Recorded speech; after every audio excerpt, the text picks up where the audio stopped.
Capital TV Bihar देख रहे हैं। मैं हूं आपके साथ समीक्षा तिवारी।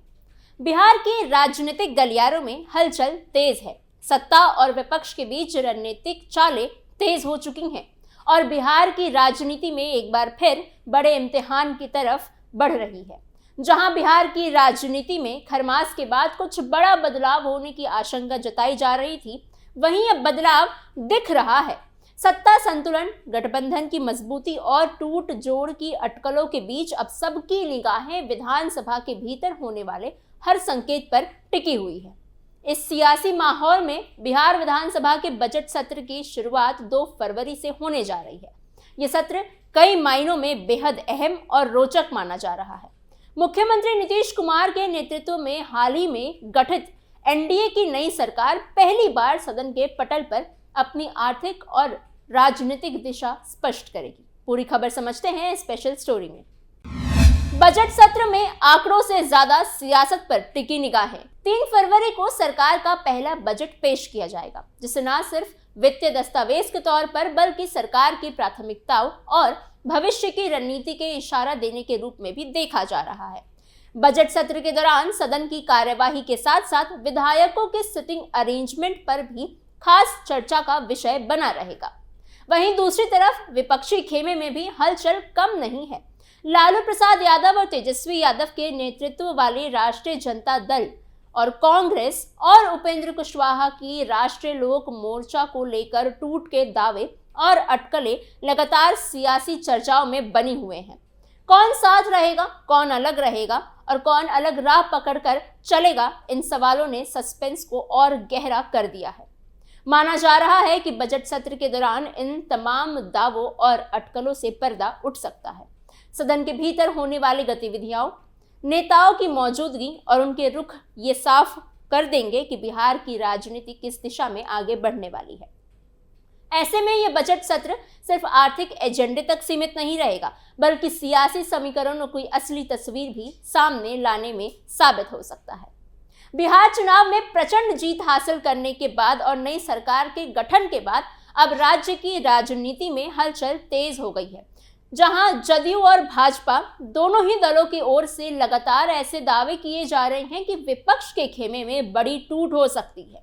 सत्ता पक्ष का कहना है कि विपक्षी दलों के कई विधायक सरकार के संपर्क में हैं, यानी जदयू और भाजपा के संपर्क में हैं, और आने वाले समय में राजनीतिक तस्वीर बदल भी सकती है। विधानसभा में 25 सदस्यों वाली राष्ट्रीय जनता दल और 6 सदस्यों वाली कांग्रेस के विधायकों को लेकर खास तौर पर चर्चाएं हो रही हैं। दावा किया जा रहा है कि इन दलों के कुछ विधायक एनडीए के नेताओं के संपर्क में हैं और खरमास के महीने के बाद पाला बदल भी सकते हैं। इन्हीं दावों के चलते बिहार की पूरी सियासत गर्मा गई है और हर राजनीतिक मंच पर इसी विषय पर चर्चा हो रही है। सत्ता पक्ष के नेता इसे अपनी नीतियों और सरकार की स्थिरता से जोड़कर देख रहे हैं, जबकि विपक्ष इसे सिर्फ अफवाह और दबाव की राजनीति बता रहा है। दूसरी ओर विपक्षी दलों की तरफ से इन सभी दावों को सिरे से खारिज किया जा रहा है। उनका कहना है कि उनके विधायक एकजुट हैं और किसी भी तरह की टूट की बात पूरी तरह गलत और भ्रामक है। इस बीच आम जनता और राजनीतिक जानकारों की नजरें भी इन घटनाक्रमों पर टिकी हुई है। सभी ये जानना चाहते हैं कि ये दावे सिर्फ राजनीतिक बयानबाजी है या फिर आने वाले दिनों में बिहार की राजनीति में कोई बड़ा बदलाव देखने को मिलेगा। फिलहाल दावों और खंडन के बीच राज्य की सियासत में सस्पेंस बना हुआ है। दही चूड़ा भोज और कांग्रेस का सस्पेंस। आपको बता दें कि इन दिनों बिहार की राजनीति में दही चूड़ा भोज खूब चर्चा में रहा। अलग अलग दलों ने इसे राजनीतिक मेल मिलाप और शक्ति प्रदर्शन का जरिया बताया, तो ऐसे में सवाल उठना लाजमी था कि इस सियासी माहौल में कांग्रेस कैसे पीछे रह जाती। पिछले सोमवार को पटना स्थित कांग्रेस प्रदेश कार्यालय में भी दही चूड़ा भोज का आयोजन किया गया। पार्टी नेताओं और कार्यकर्ताओं को इसमें शामिल होना था, लेकिन इस कार्यक्रम में जो हुआ उसने सबका ध्यान खींच लिया। गौर करने वाली बात यह रही कि बिहार विधानसभा में पहले ही कांग्रेस के विधायकों की संख्या कम है और अब जो बचे 6 विधायक हैं, उनमें से एक भी विधायक इस दही चूड़ा भोज में नहीं पहुंचा। कार्यक्रम तो हो गया, लेकिन विधायकों की गैर मौजूदगी ने कई बड़े सवाल खड़े कर दिए। इसके बाद राजनीतिक गलियारों में चर्चाएं तेज हो गई। सत्ताधारी सरकार की ओर से ये कहा जाने लगा कि कांग्रेस के भीतर सब कुछ ठीक नहीं है और पार्टी में टूट या असंतोष की स्थिति बन रही है। दही चूड़ा भोज जैसे अहम कार्यक्रम में विधायकों का ना आना इन दावों को और हवा देने लगा। जब इस मुद्दे पर कांग्रेस प्रदेश अध्यक्ष राजेश राम से सवाल किया गया तो उन्होंने कहा कि पार्टी में सब कुछ ठीक है और किसी तरह की कोई अंदरूनी समस्या नहीं है, यानी सब कुछ ऑल इज वेल है। उन्होंने साफ शब्दों में कहा कि कांग्रेस एकजुट है और अफवाहों पर ध्यान देने की जरूरत नहीं है। लेकिन सवाल यहीं खत्म नहीं होते। दही चूड़ा भोज ही नहीं बल्कि इससे पहले हुए मनरेगा बचाओ आंदोलन में भी कांग्रेस के विधायक नजर नहीं आए थे। ऐसे में ये सवाल और गहरा हो जाता है कि जब पार्टी कार्यक्रमों और आंदोलनों में विधायक शामिल नहीं हो रहे तो वाकई क्या सब कुछ ऑल इज वेल है? अब राजनीतिक जानकार मानते हैं कि लगातार कार्यक्रमों में विधायकों की दूरी पार्टी नेतृत्व के लिए चिंता का विषय हो सकती है। आने वाले दिनों में ये देखना दिलचस्प होगा कि कांग्रेस इन सवालों का जवाब कैसे देती है और क्या पार्टी अपने विधायकों को एक मंच पर ला पाती है या नहीं। वहीं सियासी हलचल सिर्फ विपक्ष तक ही सीमित नहीं है बल्कि एनडीए में शामिल उपेंद्र कुशवाहा की पार्टी राष्ट्रीय लोक मोर्चा यानी आरएलएम के भीतर भी उथल पुथल तेज हो गई है। पार्टी ने विधानसभा चुनाव में कुल 4 विधायक जीतकर सदन में एंट्री ली थी, लेकिन मौजूदा हालात में तस्वीर बदली सी नजर आ रही है। बताया जा रहा है कि इन 4 विधायकों में से उपेंद्र कुशवाहा की पत्नी स्नेहलता को छोड़कर बाकी 3 विधायक लगातार असंतोष जता रही हैं। पार्टी के अंदर नाराजगी इस कदर बढ़ चुकी है कि विधायक खुलकर नेतृत्व के फैसलों पर अब सवाल उठा रहे हैं। इस असंतोष की सबसे बड़ी वजह मानी जा रही है उपेंद्र कुशवाहा के बेटे दीपक कुशवाहा को कैबिनेट मंत्री बनाया जाना।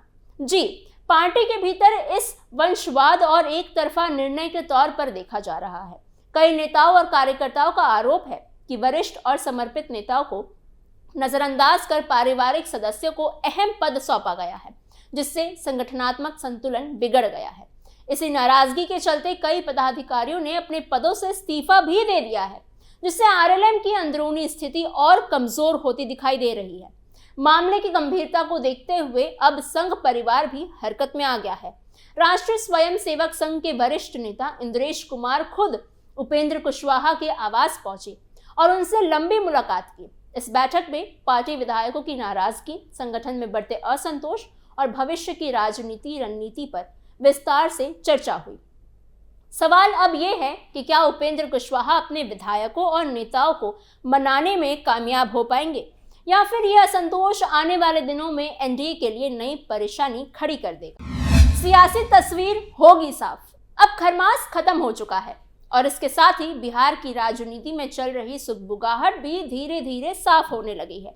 बीते कुछ समय से अलग अलग राजनीतिक दलों में टूट, खींचतान और आपसी मतभेद को लेकर दावे किए जा रहे थे, उन पर अब धीरे धीरे से पर्दा उठता नजर आ रहा है। राजनीतिक गलियारों में ये कयास लगाए जा रहे हैं कि अगले महीने की शुरुआत में होने वाले विधानसभा की बजट सत्र के दौरान ये सारा सस्पेंस पूरी तरह खत्म हो सकता है। जैसे ही सदन की कार्यवाही शुरू होगी, कई बड़े सवाल के जवाब अपने आप सामने आ जाएंगे। सबसे ज्यादा नजरें इस बात पर टिकी होंगी कि आरजेडी और कांग्रेस के विधायक सदन में किस तरफ बैठते हैं। क्या वो सत्ता पक्ष के खेमे में नजर आएंगे या फिर विपक्ष की सीटों पर बैठेंगे? इसे लेकर चर्चाएं तेज हैं। उनकी बैठने की व्यवस्था ही ये साफ कर देगी कि आने वाले दिनों में बिहार की राजनीति किस दिशा में जाने वाली है। इसके साथ साथ उपेंद्र कुशवाहा की पार्टी आरएलएम के विधायक की सिटिंग अरेंजमेंट भी काफी अहम मानी जा रही है। पार्टी के अंदर चल रही नाराजगी और असंतोष के बीच ये देखना दिलचस्प होगा कि आरएलएम के विधायक किस खेमे में अपनी जगह बनाते हैं। कुल मिलाकर कहा जाए तो विधानसभा सत्र का पहला ही दिन कई राजनीतिक अटकलों पर विराम लगा सकता है। माना जा रहा है कि 2 तारीख को सत्र शुरू होने से ये साफ हो जाएगा कि कौन किसके साथ है और बिहार की सियासत में आगे क्या नया मोड़ आने वाला है। पूरी खबर आपको कैसी लगी हमें कमेंट बॉक्स में जरूर बताइए। ऐसे ही और अपडेट्स के लिए बने रहिए कैपिटल टीवी बिहार के साथ।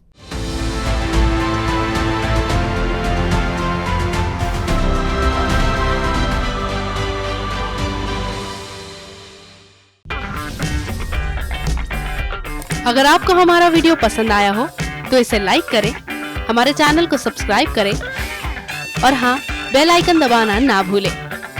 ताकि आप तक हमारे वीडियो की नोटिफिकेशन पहुंचती रहे। आप अपना सुझाव हमें कमेंट बॉक्स में दे सकते हैं। हमारे साथ जुड़ने के लिए शुक्रिया।